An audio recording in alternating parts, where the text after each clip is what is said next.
reclamação 57.848 da relatoria do ministro Luiz Fux.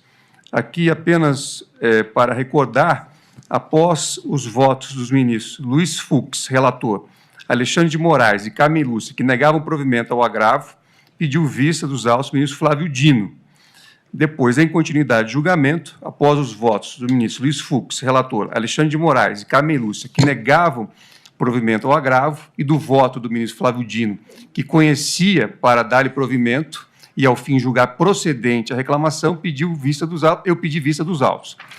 Na sequência, após os votos dos ministros Luiz Fux, relator, Alexandre de Moraes e Carmen Lúcia, que negavam provimento ao agravo, e dos votos dos ministros Flávio Dino e Cristiano Zanin, que conheciam para julgar procedente a reclamação, pediu vista o ministro Alexandre de Moraes.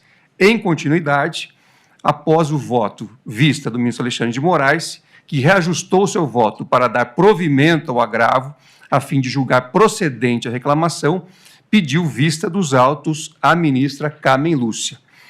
Ministra Carmen, o ministro Luiz Fux gostaria de fazer um reajuste em seu voto. Eu já passo a palavra a Vossa Excelência. Por favor.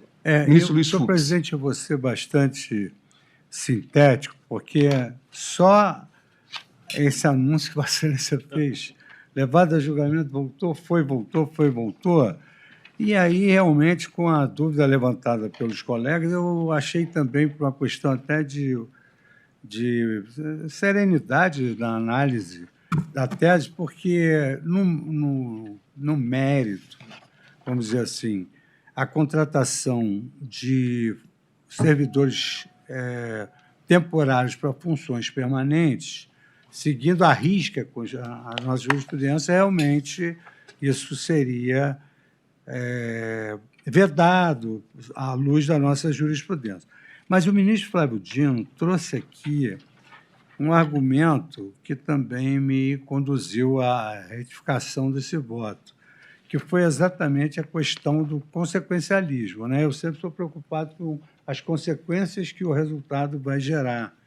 E aqui, com muita propriedade, o ministro Flávio destaca que isso vai impor uma demissão de 20 mil funcionários e a contratação de outros 20 mil funcionários nos tempos atuais, e que isso geraria uma consequência, digamos assim, dramática em termos de segurança jurídica para o Correio. Então, às vezes, nós temos uma lei inconstitucional, mas que, se nós declararmos ela inconstitucional, vamos gerar uma solução inconstitucional. E eu acho que esse é o caso. Aqui geraria uma solução inconstitucional, porque eu anotei aqui, a título de informação, no bojo da ação civil pública, a empresa de Correios e Telégrafo fez prova de que, à época do lançamento do edital do concurso, a quantidade de cargos efetivos vagos para cargos de agente de Correios, carteira atendente, operador e triagem de transbordo era de 8 mil, e que até abril já havia convocado 20 mil. Quer dizer, nessa aritmética, os Correios teriam que demitir 20 mil e contratar 20 mil.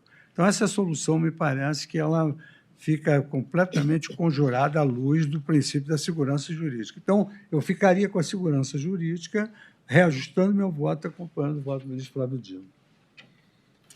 Pois não, ministro Luiz Fux. Então, na verdade, com o reajuste, Vossa Excelência, então, está acompanhando na íntegra os votos que já foram proferidos até o momento. Ou seja, eu estou acompanhando o relator. Agora passa o ministro Flávio Dino a acompanhar o ministro Luiz Fux como relator, assim como eu fiz e assim como o ministro Alexandre de Moraes. Eu faço a ressalva, né, como a ministra Carmen você destacou no outro julgamento, de que não se pode promiscuir essa ideia de contratar temporário para cargos permanentes. Faço a ressalva de que, no caso aqui, realmente, essa é a melhor solução. Pois não. Obrigado, ministro Luiz Fux. Agora, assim como vota a ministra Carmen Lúcia. Senhor presidente, senhores ministros, na verdade, a minha análise é que eu tinha votado acompanhando a primeira versão de voto do ministro Luiz Fux, porque o que eu tinha compreendido quando foi lançado, acho que inicialmente até no, não sei se foi no virtual ainda, no virtual, não é isso?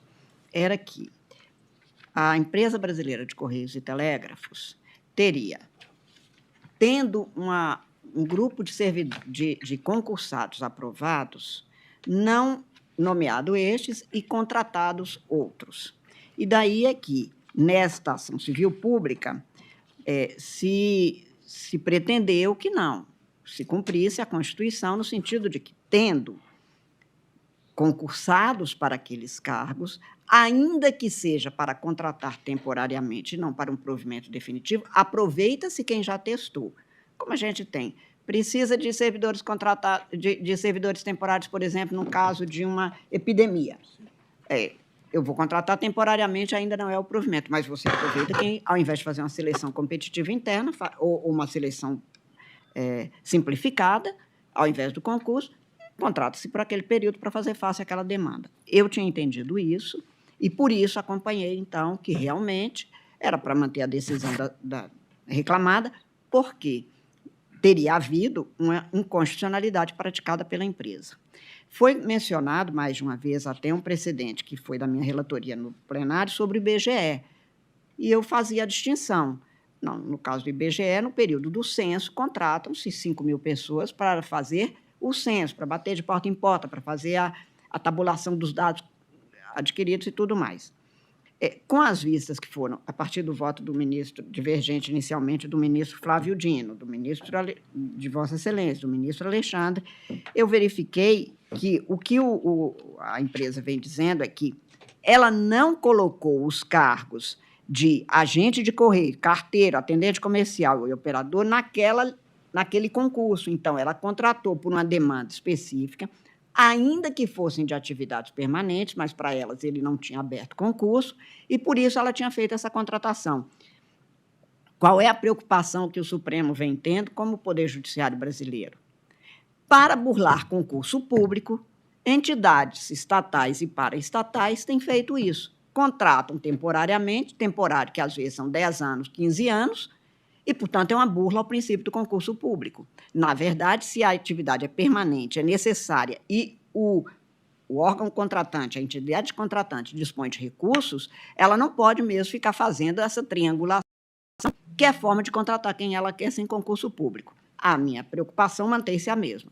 Entretanto, considerando que aqui fica comprovado, e não precisa de analisar prova nenhuma, como já foi posto em todos os votos, portanto, que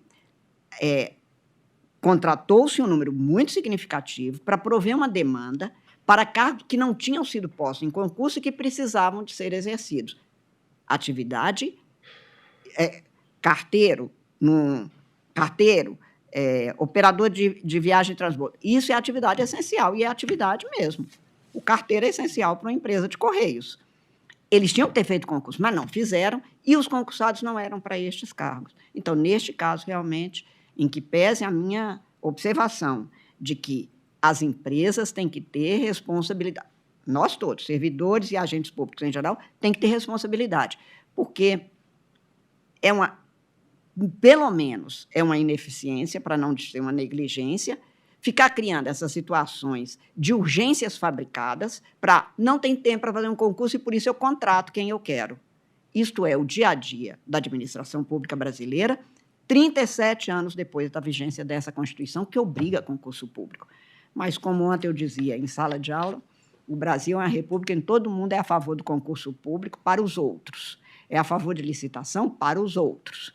É preciso que a gente tenha atenção a isso, mas, neste caso, efetivamente, não havia concursados para os cargos para os quais foram feitas essas contratações.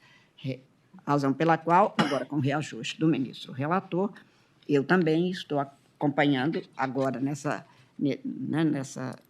nesse entendimento afirmado de que aqui não houve a burla formal submetida ao crivo nesta reclamação. Então, por isso, estou fazendo o reajuste do meu voto a partir da análise do quadro fático. Obrigada, presidente. Obrigado, ministra Carmen Lúcia. Então, vou proclamar o resultado a partir dos votos proferidos e reajustados. A turma, por unanimidade, deu provimento ao agravo para julgar procedente a reclamação nos termos do voto reajustado do relator.